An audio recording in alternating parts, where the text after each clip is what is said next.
Welcome to BICOM's weekly podcast. My name is James Serene. I am absolutely delighted to have with me today none other than Raffi Berg, who is the author of Red Sea Spies, which I'll be talking about in great detail. But for those of you who have missed the publishing sensation that occurred last week, Red Sea Spies is about the entire operation to get Ethiopian Jews out of Ethiopia, but they did it via an entire cover operation on the Sudanese Red Sea coast, where a large group of Mossad agents were posing as diving instructors and tourist operators running a resort on the Red Sea. It is a fantastic story. Raffi is the Middle East editor of the BBC News website, but in his spare time, over the last year plus, he has been beavering away writing this book and interviewing what must be scores of Ethiopian Jews, Mossad agents, Israeli Air Force pilots. I mean, it's an incredible undertaking. Raffi, thank you so much for joining us. It's my pleasure. And you are in the whirlwind of your book having just been published. I mean, I've given a brief synopsis there, but I mean, I really want to just start by just asking you, I mean, how did you uncover this story and when? Well, like all the best stories, I stumbled across it.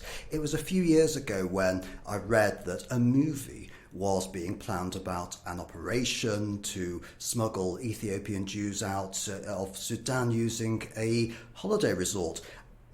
In passing over the years, I'd read smatterings about it, fragments here and there, but it was the news that the film was being planned that reignited my interest. Then I went away, and just for personal curiosity, not for professional reasons, I started to research it, and quite frankly, what I found just blew me away. And so when did that process begin? So it's now sort of February 2020. I mean, when did that all start? Well, I think I first noticed this in about 2015, but it wasn't until 2018 that I decided that this would make a very interesting feature. So I proposed it to my editor at the BBC News website. He was interested in the idea.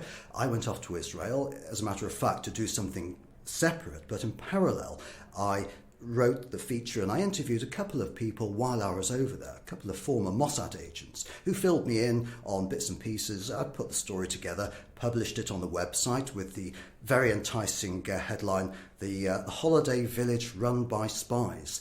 And the response was unbelievable. To date, more than 5.5 million people have read this story. And where does that pitch it in terms of a story of BBC News website? Is that completely new? Okay, so on a good day, if a story does really, really well, it will clock about 1 million readers. Maybe a bit more, maybe a bit less. But 5.5 million is, I mean, I'd use the word unprecedented.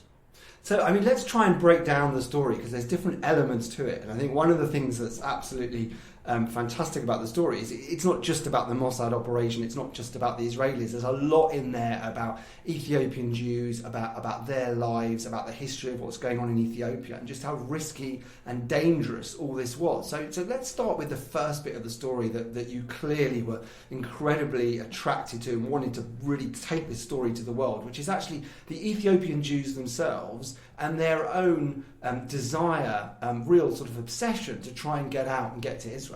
That's right. When I started this enterprise, I knew very little about the Ethiopian Jews. I'd heard of Operation Moses. I could probably tell you a thing or two about it. When I researched the book in depth and I started to learn about the Ethiopian Jewish community, I discovered what an unbelievable community, a special community this is. You're right, they existed for centuries, driven by an ancestral longing to return to the land of their ancestors, which they didn't call the land of Israel, they called it the land of Jerusalem. And every generation they expected that the day would come when they would leave Ethiopia and go back to the land of Jerusalem. For decades after the state was established, they weren't even recognised by the rabbinical establishment or the state in Israel as proper Jews. That only changed in 1977 with the election of Menachem Begin, when a lot of things were turned on their head, and he gave the order to the head of the Mossad to quote, "Bring me the Jews of Ethiopia." And that's how this entire episode began. But the sort of, some of the received narrative about the sort of rescue of Ethiopian Jews, and my own experience, actually, I worked with some of the Ethiopian Jewish community when I was a volunteer in Dimona many years ago, and even then I remember there was this idea that, like, sort of they'd been rescued and they'd sort of, they were there and they'd been taken away. And one of the things I think your book does really well is it just shows it wasn't just about them being rescued. The sheer hardship of them trekking hundreds of kilometres through, I mean, for anybody who's been to Addis and areas in Ethiopia where some of the Jews are from, it's incredibly mountainous, it's very difficult terrain, this is not like a desert trek. And they are doing this hundreds of kilometres with barely any food, young families. I mean, it's absolutely extraordinary. And a lot of them died on the way. I mean, you explain that as well in the book. That's right. And you raise a very, very important point, and it's something which I stress in the book. It's a common misperception that the Ethiopian Jews were rescued by the Mossad. Even the Mossad operatives don't like that terminology, and certainly the Ethiopian Jews themselves don't. And there's a very good reason for this. That's because they were actually their own agents of their own fate. The Ethiopian Jews were the ones who, as you described, they went on this horrendous odyssey to walk by foot, to get from Ethiopia across the border into Sudan. And it was hellish for them. As you said, they climbed up mountains, down mountains, across rivers, through jungle, across desert, with very little or nothing at all in way of provisions, water or food. And about 16,000 of them eventually made this journey, and of that number, about 1,500 perished.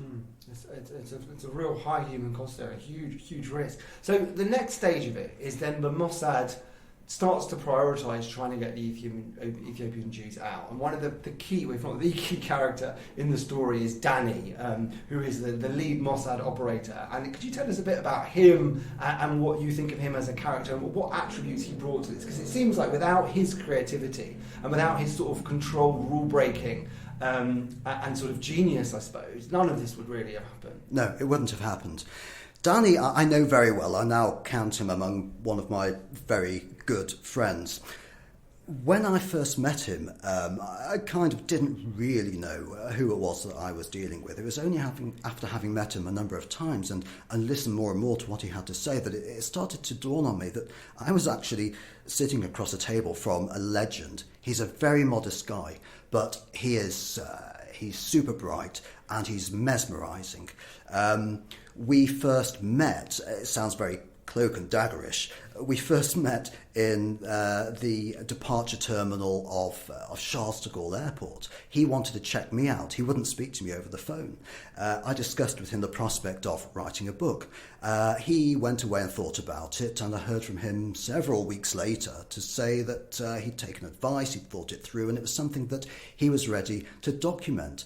He had worked as a consultant on the Netflix movie Red Sea Diving Resort. And he felt that if it was left to that movie, that would create a bit of a myth about what actually happened. So there's been some criticism of that film. Doesn't it do what a lot of Hollywood films do? It sort of very much overplays the American role, would you say? Yeah, on the one hand, look, in all fairness to the movie, it doesn't claim to be the real story. Yeah. As it goes out of its way, as a matter of fact, it puts on screen in letters that that the film is inspired by true events, not even based on, but it chooses carefully the word inspired by. So that gives it creative license to be as fanciful as it likes, and it takes liberties, but it gives you an idea, a loose idea of what happened. But Danny was the key in terms of how he built up to what was an operation at the beginning, using fake passports, getting very small numbers of people out on flights, which in itself had its own genius, and using all sorts of different ways to try and use the system and the chaos that there was in these refugee camps in Sudan. But then they take the leap of having to get much larger numbers of Ethiopian Jews out, and that's how they find the need to build this diving resort. So can you tell us a bit about how they took that jump? That's right. So to begin with, as you say, they were getting numbers, relatively small numbers of Ethiopian Jews out of Sudan, rather. And the way they were doing this was through Khartoum Airport. They were effectively smuggling them out, passing them off as non-Jewish refugees. As the numbers of Ethiopian Jews crossing into Sudan increased, Danny felt that they needed to scale up the operation. He suggested moving from the airport as a single way out to using the Israeli Navy to transport the Jews from the beaches of Sudan. He went to have a look along the coast to look for suitable landing bays, and it was while he was doing that that he stumbled across an abandoned resort. And it occurred to him, this is the genius of the guy, it occurred to him there and then that if the Mossad could get hold of this place and refit it, turn it into a Club Med style resort, they could use it as a legitimate base for operatives to live and work at during the daytime and carry out smuggling, people smuggling operations in the desert at night. And it took them a long time, but essentially they did manage to build a functioning diving resort with guests. And by all means, it was a pretty amazing place to stay, which is also extraordinary about the tale. It sounds like an amazing place. I spoke to former guests who stayed there at the time, and they had no idea that their diving instructors and the management were Israeli Mossad agents, and they were, as you would imagine, quite amazed when I revealed this to them. But they did say to me, more than one person said to me, thinking back, they can see now that it did appear a little bit unusual that perhaps at times when the resort was quiet with guests, there were a lot of staff, and staff were well-toned, fit and athletic, and that the resort was actually a very isolated place. So it was stuck on a peninsula. There was no proper infrastructure. By all logic, it shouldn't have succeeded, but it did, because the Mossad, well, to run a place like that, to make it viable, you can only really do it with an organisation like the Mossad behind it. But they actually, they certainly didn't lose money. You sort of imply in the book that they actually were able to make some money, not a profit, but they actually did bring some money back to the Israeli taxpayers. That's right, 100%. It was a great success as a holiday enterprise. The Mossad published glossy brochures advertising it, which were placed in diving stores and travel agents across Europe, and it attracted interest from all four corners of the world. Not just ordinary people like you and I, forgive me for saying so, ordinary people, but also top diplomats as well, ambassadors, including the American ambassador, and even ambassadors from countries such as Iraq and Sudan itself, which were technically in a state of war with Israel. They went and stayed there. They didn't know that the people they were chatting to, having cups of tea with and playing backgammon with were actually Mossad agents. And what do you know what's happening there now? Presumably you haven't been there. I'd love to go there. I haven't been there yet. It's one of my ambitions, as you would imagine. Yeah. Afterwards, let's say, once the Mossad had pulled out, which they did in dramatic fashion, the Sudanese authorities requisitioned the site, and to begin with, they used it as a military garrison. And one of the remarkable things I uncovered, as if this story wasn't jam-packed with incredible episodes as it is, one of the most remarkable things I uncovered was one of the people who lived there after the Mossad, there's no direct connection, but after the Mossad was Osama bin Laden. So when he was expelled from Saudi Arabia in 1991, he settled in Sudan. The first place he stayed at was the Arus resort that the Mossad had fitted at the cost of $100,000. He stayed at a Mossad-fitted diving resort. One of the amusing things as well is that when I was reading this, I looked it up on Google Maps, and it's actually there, and somebody has posted some of the pictures from the book for the original publicity of the diving resort, and it actually says "cozy, good for kids." If you look on it now, so you can actually see exactly where it is. But going back to the story, I don't want to give too much away because I think that our listeners should really go out, buy the book and give it a read. But if you could just give us some of the insight around what you uncovered from the Israeli military operation, because there were three parts to this. There was the Mossad agents on the ground, but then it wouldn't have existed as well without the help of this incredible group of people from the Israeli Navy, and then later on from the Israeli Air Force, because they were doing evacuations by sea and then later by air. If you could give some insight from some of the interviews you had with some of these people, because their stories are also extraordinary. Yes, that's right. So to begin with, and I must say that in its entirety, this was a Mossad-led operation from A to Z. There's been nothing like it before. There hasn't been anything like it since. Well, certainly not in the public domain.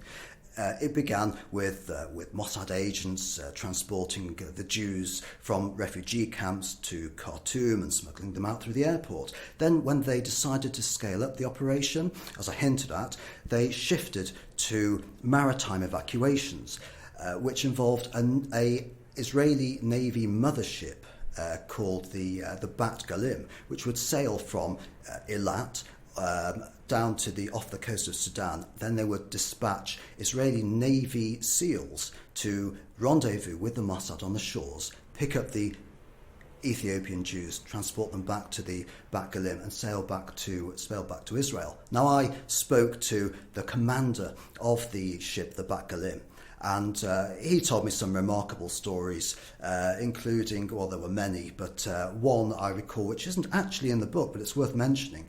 One of when they took on board the Ethiopian Jews, they had doctors on board, and a young Ethiopian Jewish girl was very poorly, and she was diagnosed with meningitis. So it was decided in the Mossad to dispatch a helicopter to airlift her back for emergency medical treatment in Israel, and they dispatched a helicopter from Israel, and it was on its way to the ship to airlift her. But she made a sufficient recovery for them to call it off. But I think that just goes to show the levels and the extent and the lengths that Israel went to look after these people. Yeah, and they had this whole sort of operation, didn't they, where they sort of kitted the entire boat out to sort of look after the refugees who were on board, but also they involved very large numbers of the kind of Zodiac craft with outboard motors, commandos going aboard, securing the shore. I mean, it's absolutely extraordinary that this was all being done under the nose of the authorities and military and presumably Coast Guard and Navy of a hostile state, Sudan, at the time. So it's incredibly dangerous. But I mean, one question I had was, do we think in today's technology that this would have been possible? Because I mean, at the time it feels a little bit like, back in the 80s, late 70s, maybe some of the surveillance equipment that a state like Sudan would have seemed maybe a little bit more rudimentary. Like, would it have been possible now? Did you think that? Did you ask that? I did. The short answer is no. Yeah. It wouldn't be possible, not in the way that it was carried out, because, as you say, technology has moved on. We're living in a very different world where, as soon as you leave your house, somebody can tell exactly where you are. Whether Israel could pull this kind of thing off again, I'm sure it could. It's done similar operations before, and ingenious operations have been carried out successfully since. But in my mind, only say the rescue of hostages at Entebbe compares to anything like this as a case where Israel has pulled off the impossible. And then the operation extends to actually just flying in very large planes and landing them in Sudan, C-130 Hercules. And I mean, that was also in its own way extraordinary, sort of pilots flying these Hercules so they're not detected by radar, very low, sometimes without using light, all the way from Israel, landing, picking up again, securing like the airfield area. I mean, tell us a bit about that. I mean, what you must have heard from some of those pilots must have been incredible.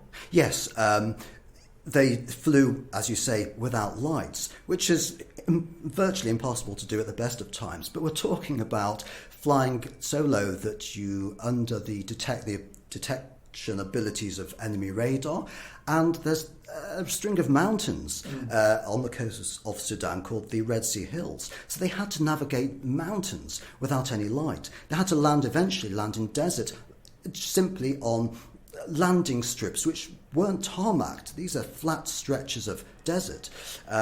And then we have to think about the Ethiopian Jews themselves. Remember, they came from the highlands of Ethiopia. They hadn't seen a motor car in some cases, let alone a Hercules aircraft. So suddenly they had to go from their villages and ultimately walk into the belly of a roaring Hercules C-130 aircraft and be spirited away to Israel.